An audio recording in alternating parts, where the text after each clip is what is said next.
Anda kembali menyaksikan Tapari Tausiah pagi hari langsung dari Hotel Maxwan Jalan Taman Makam Pahlawan bersama saya Redias Lisahril dan juga Ustadz Andi. Kita kembali ke tema Tausiah, 7 kewajiban orang yang hidup terhadap orang yang sudah meninggal.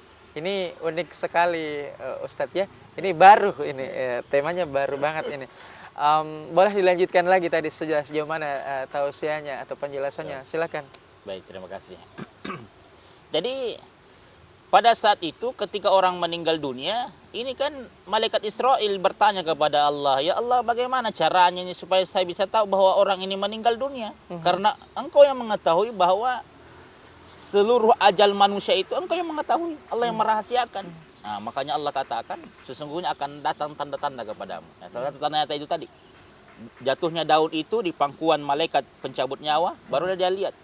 Nah, jangka 40 hari sudah jatuhnya daun di Sidratul Muntaha, maka itu malaikat itu akan senantiasa di center dari sekarang.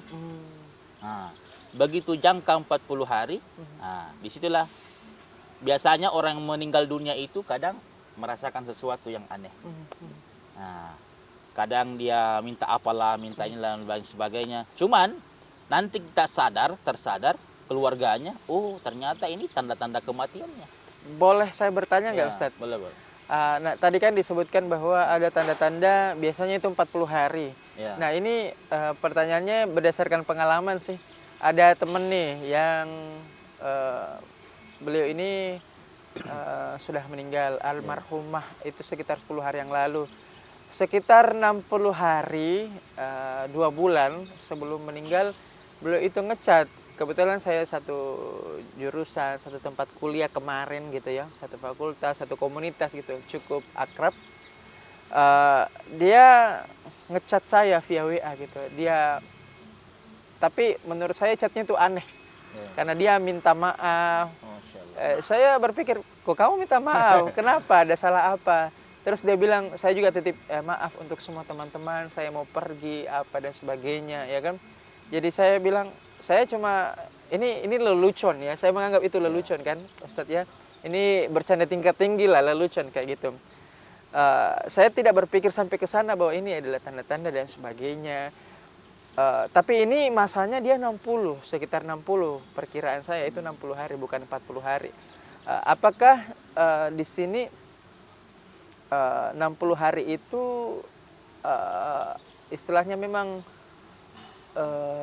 itu bagian daripada tanda-tanda atau hanya kebetulan atau apa sih Ustadz? Kan disinggung ini 40 hari. Ya, datanya kan 40 hari ya, penjelasannya 40 hari. Bagaimana dengan yang 60 hari itu? Pada saat itu saya menganggap konyol sekali nih penjelasan. Kenapa kamu WA kayak gitu? Itu gimana tuh Ustadz penjelasannya? Sebetulnya kalau dalam kitab Daqaiqul Akbar itu tadi dijelaskan memang 40 hari. Ya, atau kalau misalkan kalau lebih Allah alam itu kan perkara gaib. Tapi cuman dikabarkan dalam kitab itu 40 hari. Jadi kalau dia SMS sebagai itu ya karena gini, orang yang mau meninggal dunia itu sebetulnya dia mampu merasakan ada yang aneh-aneh dirasa di badannya, pada dirinya.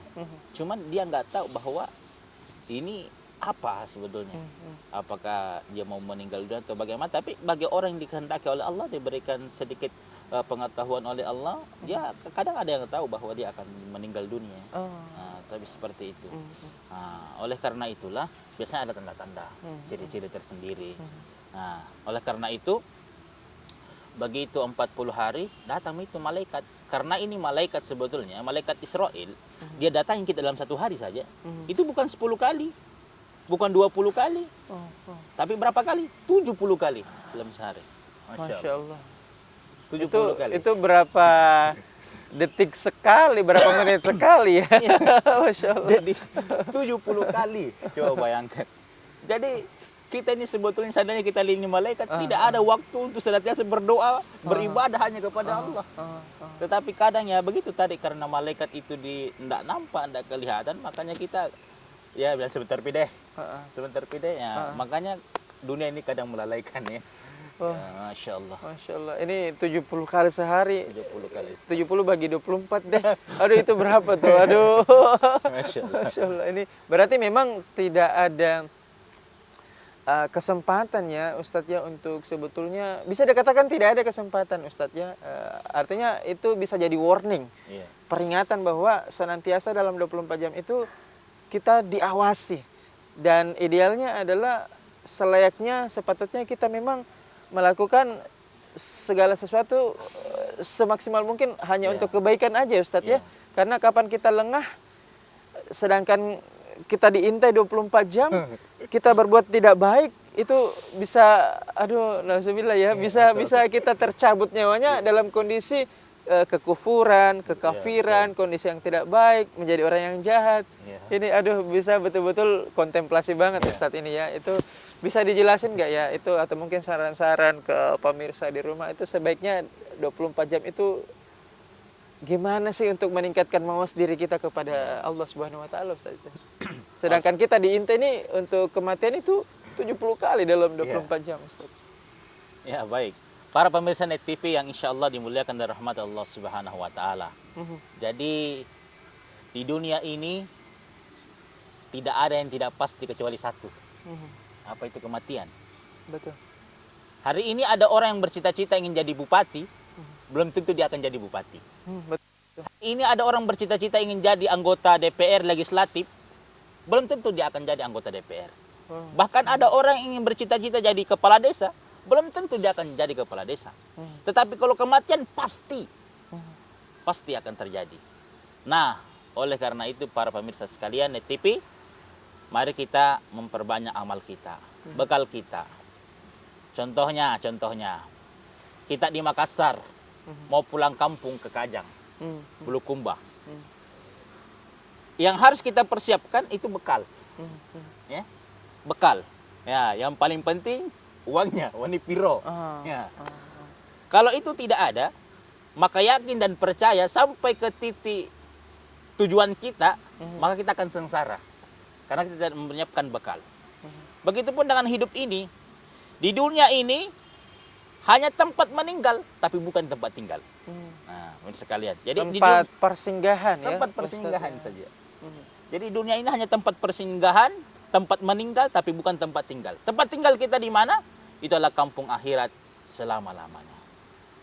Nah, oleh karena itu bekal kita harus diperbanyak, diperbaiki bekal kita.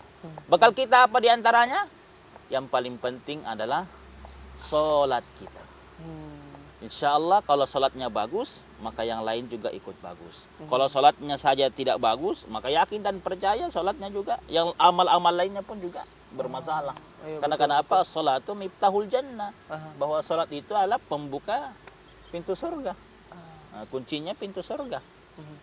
Ya, kita tahan dulu Ustadz ya. Ini semakin menarik pembahasannya. Kita akan kembali pemirsa yang dirahmati Allah Subhanahu wa taala, kita akan kembali usai jeda berikut ini. Tetaplah bersama kami dalam program Tapari Tausiah Pagi Hari.